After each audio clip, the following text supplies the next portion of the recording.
So good afternoon, everyone, and thank you for participating in this second webcast on the challenges and prospects of decentralization in Africa.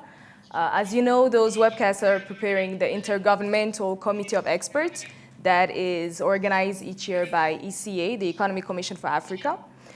So today we are going to discuss this interesting issue with four panelists. We are with Mr. Fred Mufulukye, who is Director General of the Territorial Administration and Good Governance of the Ministry of Local Government here in Rwanda. Thank you for being here. Thank you. We'll be with Mrs. Rose Akinyi Okoth, who is member of the government and Peace Building Cluster at Regional Service Center, UNDP, Addis Ababa, Ethiopia, sorry. We will be as well with Professor Karega Mutahi, who is the chairman of the Intergovernmental Relations Technical Committee, Ministry of Devolution and Planning in Kenya, and with Professor Said Adejumobi, who is the director of ECA Southern Africa, Lusaka, Zambia. Thank you everyone for being here. So we are also with a wonderful audience that is made with different people, professionals in the area, and representative of think tanks that are working here in Rwanda, and economic and governance experts from here, ECA. And myself, Novella Nikwigize, who will take you through this engaging discussions of 45 minutes. Since mid-80s, African countries have launched decentralization programs as a way to bring the governments closer to the population and to the citizens. So, Mr. Mufulukye, as you're working with the Ministry of Local Government here in Rwanda, you have launched the decentralization policy in 2000. In regards to the sole objectives at first, how would you say, or would you say that the decentralization process has actually fulfilled most of its contract? Thank you very much, moderator. Good afternoon, dear colleagues who are here and those who are following this discussion from far. As the moderator has asked me to highlight how I gauge Rwanda's decentralization in terms of reaching the objectives. First of all, when we talk about decentralization, really, decentralization is a complex concept. It is understood, designed, and practiced differently. But coming to Rwanda's case, when let me go back to 1994, everyone knows what happened in this country. And the Rwandese themselves had completely lost hope in the leadership of their country. And from there, we started rebuilding our country. And we had grassroots consultations from 1996 to 1998. From the grassroots consultations, people highlighted, among other issues that really led to the genocide. They indicated that they were not involved in the affairs of the government, of the state. So they indicated the desire to be involved in the governance system of their country. That's how the design of decentralization in 1999 and the policy was adopted in 2000, and implementation started in 2001. Now, so far this is, we can say 15 years along the road, implementing decentralization. So we had a number of objectives. We had citizen participation, we had issues of empowerment, we had issues of implementation, where people could be involved in implementation of their projects, including the design. So today, when you look at Rwanda, what has been achieved, I would say decentralization has contributed highly. For instance, when you look at, let's look at some indicators. When you look at poverty reduction indicators, in 2000, we had, I think, people under poverty line were around, we were around 58.9 58.9%. Then in 2005, we had just implemented the decentralization by 5 years. We were around 56% people under poverty line.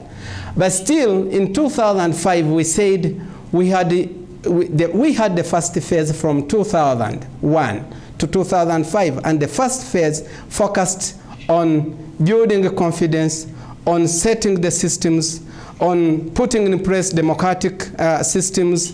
That was basically the major issues that we were to focus on. Then in 2005, 2006, we said now we should try to think about economic development. We should try to think about empowering the people and be the ones to manage their own development issues. We said we need systems, we need institutions that should do that. Now, we had what we called territorial administrative reform in 2005-2006. And what happened basically, the Rwanda government transferred all powers from central government to local government, be the planning, be the budgeting, be the implementation, and the central government remained with core 4 responsibilities: policy formulation and setting legal framework, monitoring and evaluation, M&E, and I mean capacity development, and resource mobilization. Those were the major areas that we remained with. Now, when I see in 2010, 2011, we had another survey for poverty reduction, and we moved from 56% to 44%. We moved 12%. That was an incredible step. But to us, we say that it's because people were involved now. When you try to see from 2000, 2005, the positive stride was just very minor. But from 2005 to 2010 and 11, we observed that there was a huge growth in this country and poverty reduction, which we tried to link it with the decentralization. And what did we do? We just left everything to be done by local governments, and we remained with core responsibilities. We monitor, we look at the policies, we evaluate, and look at the policies. Where do we make adjustments? We have been making lots of adjustments. And I think some development partners who are here, they always tell us that you guys, you don't have things that are very constant. You transform, you change every time, you reform every time. So for us, what we have decided to do, we implement, we design, we implement, and you tell us that this does not work, we completely change. And we really appreciate that. Recently now, we had another survey for poverty reduction. And so far, the poverty line is on, I think, is 39%. 39.1%. So that's a positive stride that we can talk about, and I really attribute it to decentralization, where we involve the people, we empower the people, and we let them manage their own issues. Wonderful. I'm glad you are talking about development indicators. We are here with Mrs. Okoth, that is working with the UNDP, and one of the agenda of the UNDP is really building resilient nations and reducing inequalities. So on your side, you have been working with those governments on those development programs. How would you locate, or how would you situate the role of decentralization, and particularly fiscal decentralization, in actually getting to those objectives of the UNDP?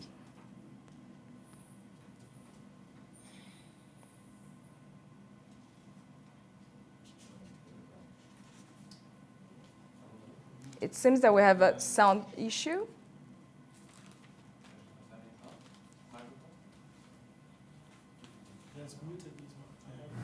Hello? Yes. Hello? We can hear you, Mrs. Okoth. Hello? Hello? Yes, we can Hello? hear you. Okay, You can thank you. proceed, Sorry, yes. I'd muted my mic to listen to the other presenter. Yeah, as you rightly pointed out, I work for the UNDP Regional Service Center. We are in charge of the African Hub. We are really the African Hub. And specifically on the issue of decentralization, the way we go about this is that we support our country offices for instance, will be supporting the country office in Rwanda, in Kigali, and other country offices whenever they call upon us to help them in terms of strategy development, in terms of policies, and also in terms of sharing best practices, within the continent and also from elsewhere, outside the continent.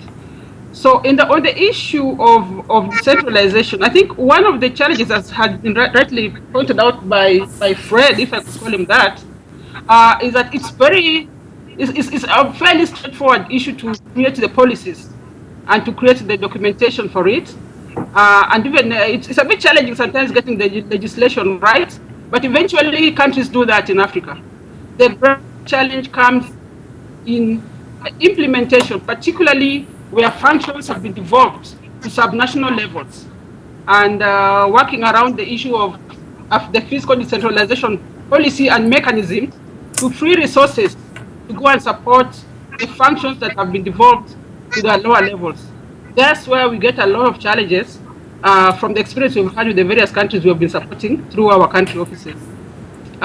We as UNDP, of course, we are very concerned, we are very interested in decentralization, not as an end in itself, but as a means of bringing development and uplifting the welfare of humanity. Now, if we have a policy of decentralization and a country proclaims to have the policy and to have the legislation, and yet any interventions to implement that and to make it effective is not creating positive impacts on the list of the citizens in that country, then we don't celebrate that kind of decentralization. We want to celebrate a decentralization that facilitates service delivery, that facilitates political participation, open space for the local democracy in terms of election of leaders at all levels. We want to celebrate decentralization that creates opportunities for economic transformation, particularly on local development, local economic development. And again, decentralization that begins to narrow the inequalities, the social, the economic inequalities that exist. So for us, that's really that's the perspective from which we approach decentralization.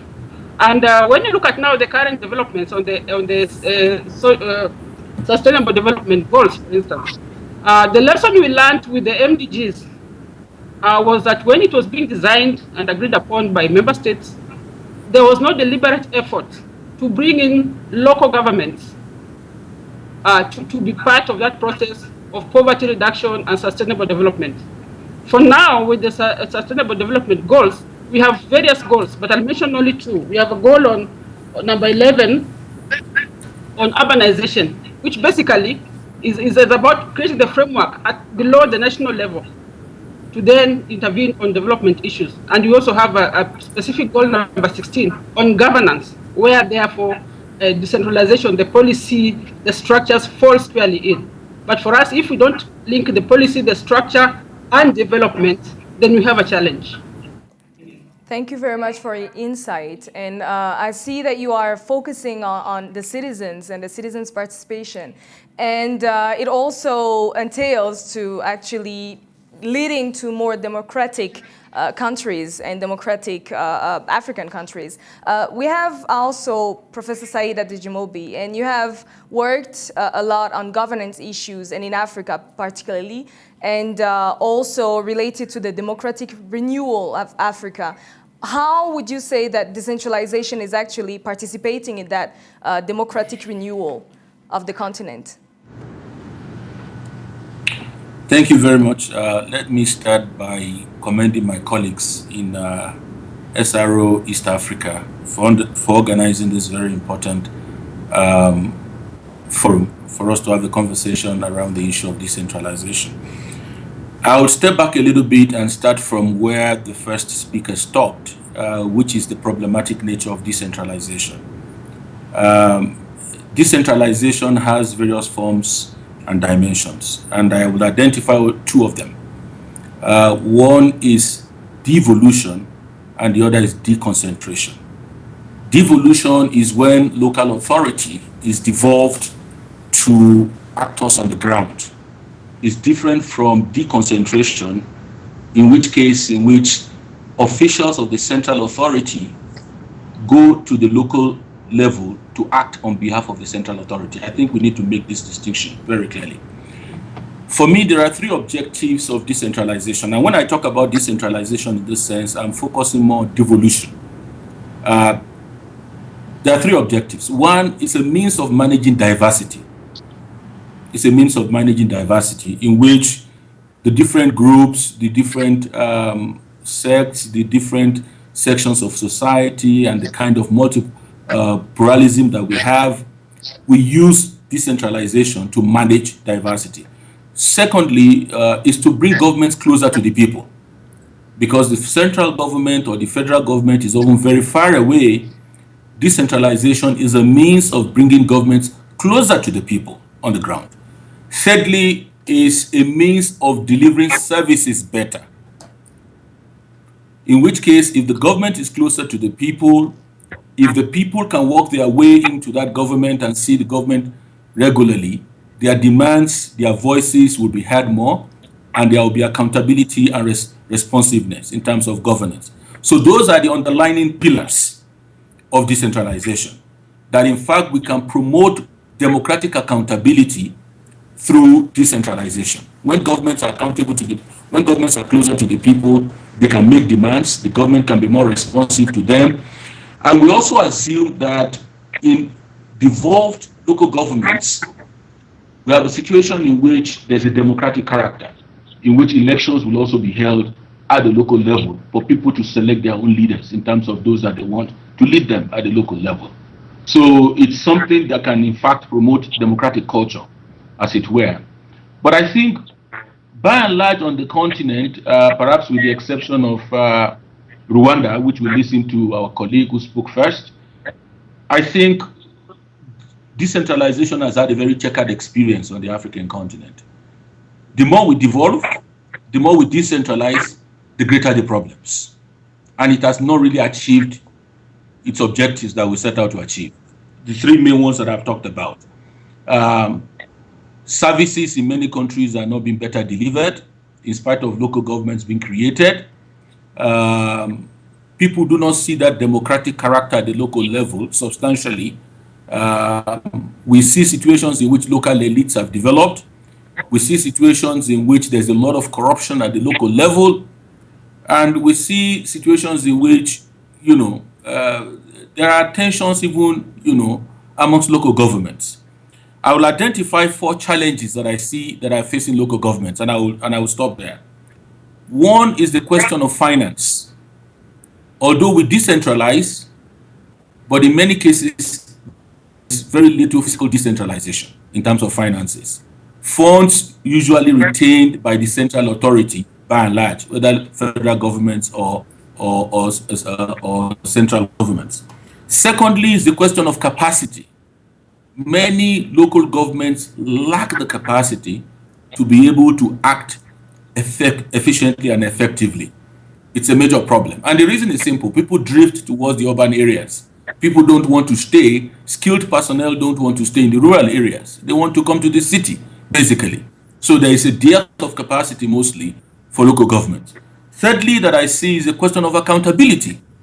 In quite a number of local governments across the continent, there is a high level of corruption. We must admit it. Some will argue that it's not a peculiar local government problem. It's a peculiar, country and continental problem. But the truth of the matter is that local governments are not accountable the way we would have expected them to be accountable. And finally, the question of political interference by the central authority. In many cases, we have situations in which the central authority interfere almost on a daily basis in the affairs of local governments, not giving them the relative autonomy they need to be able to function and function effectively well. Thank you. Thank you. Thank you, Mr. Professor Adejumobi. You are highlighting some of the challenges of decentralization processes, and particularly regarding to devolution. And as far as devolution is concerned, Professor Mutahi is a chairman of one of the committee that is that has to fix some of the issues that are arising in terms of when devolution is concerned. So What would be your insights once that you are 5 years into a devolution process since 2010? What has been the main challenges that you have encountered in Kenya? Thank you very much, Madam Presenter. Let me begin by correcting two slight and clear issues. First, the technical committee for which I'm chair is a board-level committee supposed to serve the county government and the national government. Number two, devolution in Kenya started in 2013. The constitution was approved in 2010, August 2010, but the actual devolution implementation started in March 2013. So we are now in our third year of devolution. Let me say that my colleagues who have spoken earlier have raised very pertinent issues on devolution. And the changes that have been raised, like the lack of capacity or inadequate capacity at the local level, is widespread. There is also a weak demand side. If you look at the devolution, it was supposed to enhance people's participation. But the manner in which it has been carried out in many places is being carried out by the demand side, devolving. But the issue of capacity, the devolution has been guided by the supply side, the government. The receiving side, which is the county or provincial, and where the participation of the local people is critical, has basically remained in the same manner it was before devolution. The capacity there, if anything, the capacity has been weakened because many people have the desire to keep away from the county level because of fear of uncertainties. We need to harmonize the staff in the, for example, in Kenya you have 47 counties. And all these counties are required by law to employ their own public staff. If they are going to do that, I think the officers would ask themselves, what will happen when they harmonize? Am I going to be accepted? Am I going to be secure? And there are issues that are quite pertinent. And for that reason, with all its good intentions, much work remains to be done. When you look at the issue of the issue raised by our colleague, the professor, of corruption and other areas, if you have one national government, which is then devolved into 47 county governments, if we do not curb corruption, then you have multiplied it by 47. And that can be a challenge. Fortunately, at least in Kenya, one can say the people of Kenya, the people who demanded the devolution, are also very keen to see what will happen with their resources. And therefore, there is a lot of demand for accountability. But that demand for accountability is basically political and rhetoric, not one based on knowledge and skills. Take, for example, issues of budgeting and planning. You do not have, on the demand side, institutions that should help seek accountability. For example, the cooperatives, the professional associations, they have not had a participation in the area of capacity and in the area of policy development. So what I'm saying really is that the noble goals of devolution remain on course. We have seen, for example, in Kenya, in every sector, there have been very many areas in which projects have been implemented. Like if you look at the road network, look at hospitals, hospital facilities, there are a major improvement. But there would have been more if the demand side had the capacity dialogue with the national government. Thank you. Thank you very much, Professor Mutahi. And all of you have highlighted some of the challenges of decentralization. And we recall that Mr. Mufulukye, you told us that the decentralization in Rwanda was launched, let's say, 6 years after the genocide. Would you say that launching that decentralization process at that time, with all the challenges that it actually leads to, was it an asset in rebuilding the country, or did it bring about more challenges? First of all, there are a number of challenges that the country was facing by then. We had governance challenges, we had the economic development challenges, we had the unity and reconciliation challenges, we had the resettlement challenges, we had very many challenges, including rights of the people. So we had very huge challenges. So among the challenges we had, we said, let us tackle them with specific policies. So decentralization focused on governance issues. But there are also other elements of unity where decentralization also came in to address. So basically, we said that with basing on the challenges we have, how are we going to address them? We Rwandans decided we are the ones to address the challenges we face. And if we are the ones to address the challenges we face, how do we make sure that everyone is involved? And that's how the policy came in, to say that let everyone contribute to solving the challenges we face. So decentralization was the panacea that would really tackle all those issues. So now we decided to localize innovations, to say what are the innovations that we can bring into our governance system that can help us to address the challenges we face. That's how we came up with the Gacaca, for instance. If you know Gacaca, that dealt with the genocide-related cases. We decided to come with mediation committees that the people themselves be able to address the conflicts that are happening down there. We decided to like in 2006, we said, okay, we are doing well, we are uniting our people, we see progress, but still, the development is still lacking.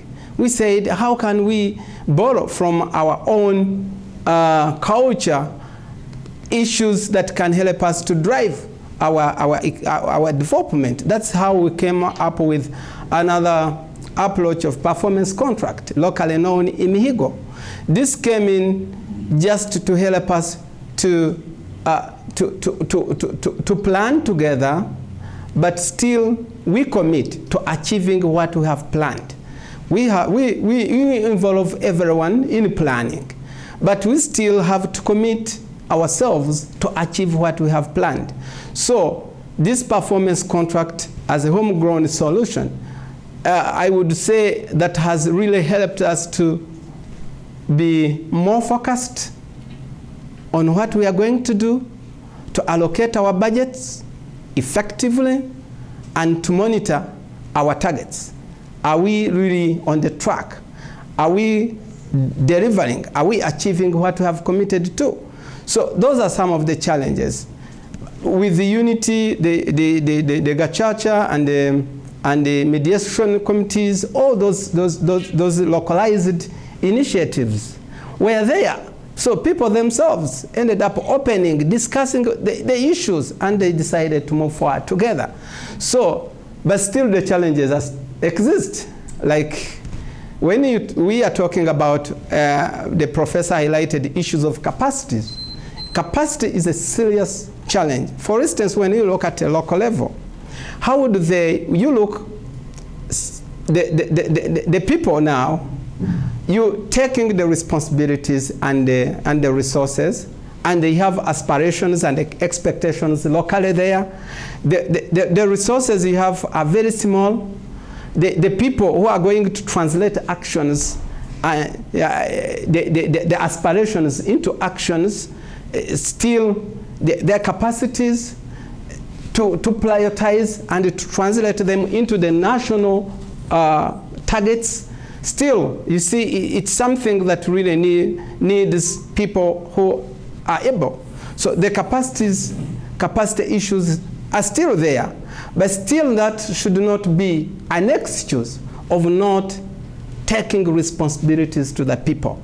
So the capacity issue is still there, but it's a challenge that we have to keep dealing with. And we had other challenges, like the mindset, for instance.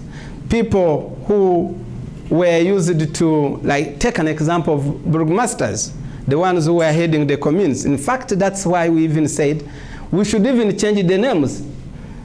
Like someone being a mayor today, we could have called him maybe a burgomaster. The name does not matter. But we said we should even try to change the names that somebody may not consider himself or associate himself and the responsibilities with the previous practices. We changed the burgomasters. We said we don't need the burgomasters. We don't need the prefects, for instance, so that we keep, these are the mindset issues. So the mindset issues were still there, where some people said, how do you take all the responsibilities? How do you give local government all these powers? How sure are you that they are going to manage all these issues? So, but we said, no. How sure are we that we are the ones who have the capacities, understanding, and the concern than the people themselves? So we said, what we should do, we should design a policy where we say, let us always have eyes on, but hands off. Let them do everything, but we keep our eyes on. Are their actions translated into national targets? That's what we have to ensure. Are they, like when we talk about issues of accountability, it should be seen across all structure or system or institutions, be the local government, be the central government. It should be applied across. So, and that's something that we say we should have it in place. So the challenges were still there. The challenges, we do still have them. But the challenges, I think, will remain there, because when you look at the aspirations we have, the targets we have as Africans to achieve the global development targets, we shall definitely have challenges. But how do we tackle them? How do we approach them? As you are saying, challenges will remain. But I think one of the objectives of such a discussion is also to highlight good practices and to highlight success stories and to see how have some countries made that, and how can other countries actually get to the same path. Mrs. Okoth, is it possible for you to just highlight one or two key achievement or key success story that we have in the continent that should maybe be emulated to other African countries in regards to decentralization? Yeah, thank you for that question. I think even before I answer that, if we look at the phases of decentralization, especially on the continent, we started off initially, there was a lot of advocacy work that went into just getting people to accept that they needed to decentralize, bring services closer to the people, make decision-making, empower people to make their own decisions and to take charge of their lives. Then over time, you get to a phase where a lot of the African nations then began to advocate for policy changes, and a lot of the development agencies as well were supporting the policy changes, the legislative changes to adopt either the devolution in the constitution or as a matter of law or as a matter of policy. We did a study in 2002 where we discovered in Eastern Africa and Southern Africa, we discovered that almost all countries within that region have either decentralization policy or legislation, or it's embedded in their constitution. We also discovered that quite a number of countries had begun the process of implementation. Now, I think we are getting to a phase where we can no longer just generalize and talk about decentralization as a whole. We need to begin to slice to unpackage what constitutes decentralization. And so you'll get issues which will basically be dealing with planning and budgeting for service delivery. You'll get issues which will be talking about financing mechanisms, either from transfers from national level or from local resources, and how to create efficiency around collection and utilization of those funds. You'll get issues to do with institutional arrangements that best respond to the decentralized functions and services. And of course, you'll get the packages of issues around capacity and distortions of the systems like corruption, which we have already heard about. Now, for us to discuss about successful cases, therefore, we cannot say country A has succeeded. What I've seen from experience is that if, for instance, you go to Rwanda, Rwanda is one of the poster childs of decentralization. Everybody says it's working in Rwanda, but I'm sure there are certain aspects, either in service delivery, either in terms of the engagement with the people, in terms of decision making, which is working better than others. So now we are beginning to talk about deepening those components of decentralization. If we want to get very good practices of fiscal decentralization, for instance, even before Kenya embedded the decentralization in its constitution, we already had fiscal decentralization mechanisms. We had fiscal decentralization legislation, like the local authority transfer fund. Professor Karega Mutahi would speak to that very well. So if you wanted to learn at that stage, how do you create a system which is predictable, which is fair, and which is objective for transferring funds, and you would then probably go to Kenya or go to South Africa, for instance. If you're looking at service delivery, you'll probably want, and decision making, you'll probably want to go to Rwanda. So what I'm basically trying to say is that it's not easy at this stage of implementation to really say that this country has succeeded in decentralization, not to look at which aspects. We still have problems with participation of women leaders. Participation of women leaders in local governance, for instance. Although we say decentralization opens space for participation, but when you dig deeper, you find that women leaders are very disadvantaged. A lot of support is going to women in parliament, for instance, and not into women in councils. Women to become mayors, to become better technical people, managers.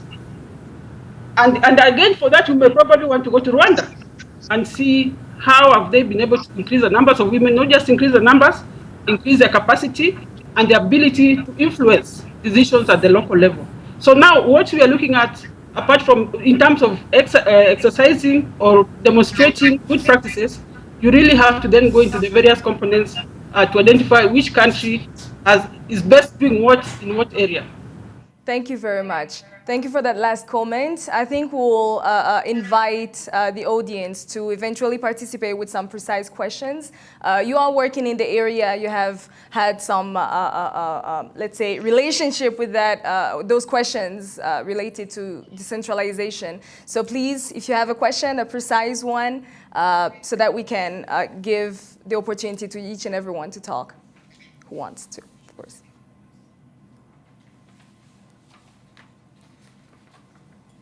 Thank you very much. Thank you very much. I really appreciate the discussion that has been given to us with the panelists. But I would like to ask a question about gender mainstreaming to Professor Karega Mutahi, how gender is being mainstreamed in devolution and planning there in Kenya.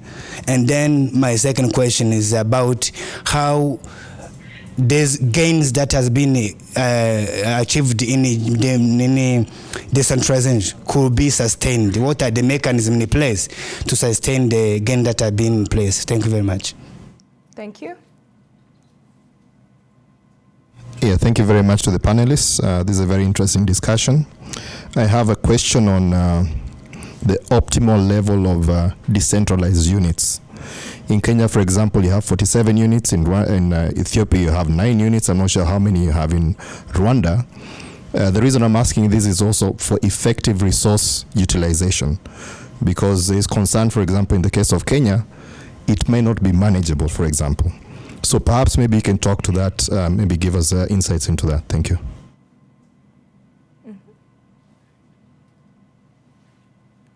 Thank you very much. I think we'll first invite Professor Mutahi to explain to us a bit more about gender mainstreaming in Kenya before we give the floor to the other panelists.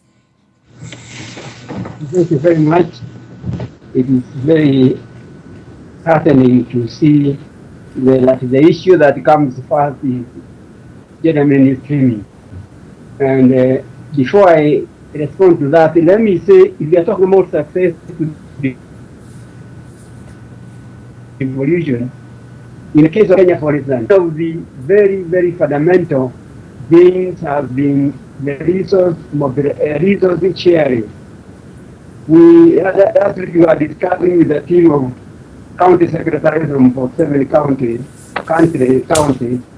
We were told of a situation where in one region, for years they were only receiving Kenya shillings 500 million and below. In the last financial year, they got more than 22 billion shillings. So in terms of resource sharing and equity of resources, access to resources, that has been a major improvement and a major achievement. The second one has been the empowerment of the people to question their leaders. And at least in this country, I can tell you, no leader sleeps tight when things have gone wrong, whether you are talking on the national level or county level. And let me also highlight the question of localized decision making. For many years, national government and generally, in Kenya generally, made decisions on what project went where. Today, you cannot experience that kind of decision. If you made it, they'll be here and cry. So people have been awakened. They are now demanding to be the decision makers rather than the central government. Now, to go back to gender mainstreaming, the constitutional dispensation that we have today has made it quite clear. No elective or appointed officers will have more than 2/3 of the same gender. And that has been fulfilled except in the case of Parliament. And the High Court gave the National Parliament up to last August to change the law and to implement that mainstreaming. But Parliament has extended that as part of the number of laws on devolution that have to be passed by 1 year. What I'm saying really is that in this country today, you cannot have an institution where the officers appointed or elected have more than 2/3 of the same gender. Thank you very much for answering the question. Ways for the women. Thank you very much, Professor Mutahi. I think we'll invite Mr. Mufulukye to discuss about the resource utilization before inviting the two other panelists to discuss on the gains and how to sustain the gains of decentralization. Okay, thank you. I think our colleague wants to know the optimal level of decentralized units for better use of resources. First of all, when you decentralize, you have to decide what are you decentralizing and to what level.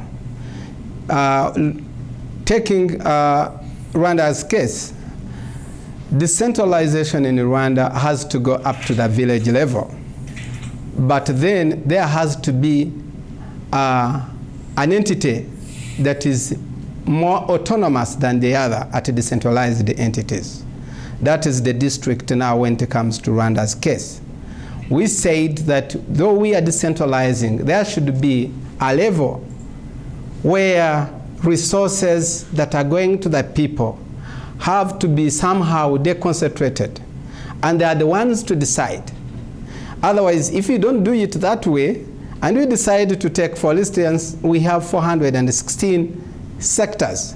We have 2,148 cells. We have 14,837 villages. If you say you have to allocate resources, the budget to all these entities, you will definitely fail. What you do, you decide which level now at local government level is charged with resource mobilization, resource and issues of planning, and optimal use of the resources. So at Rwanda's case, we decided the districts.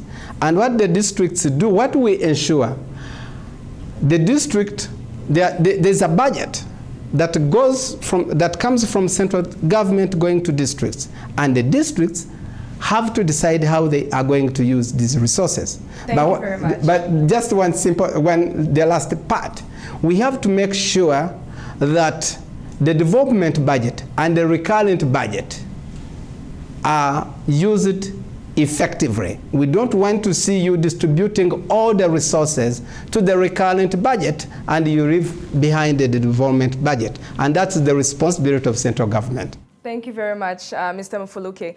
Before we end, because we are running out of time, Professor Adejumobi, can you just give us your insight on how to sustain those gains of decentralization? Well, thank you very much. Let me start by saying that the gains, the way I see it, the gains are very limited that we have recorded on the continent. In terms of success story, I think I can isolate two countries very quickly. One, Rwanda in terms of service delivery at the local level, and Mali before the conflict in terms of institutional and political dimension of decentralization. Nigeria could have been a success story because of its federal system, but in terms of outcome, the outcome has been very, very limited. My advice would be this: I think there's need for us to go back to the drawing board in terms of mapping what kind of decentralization, at what level, for what purposes. I think those are fundamental questions we need to ask ourselves, because by and large, decentralization, particularly at the local government level, is not working very well in Africa. Thank you.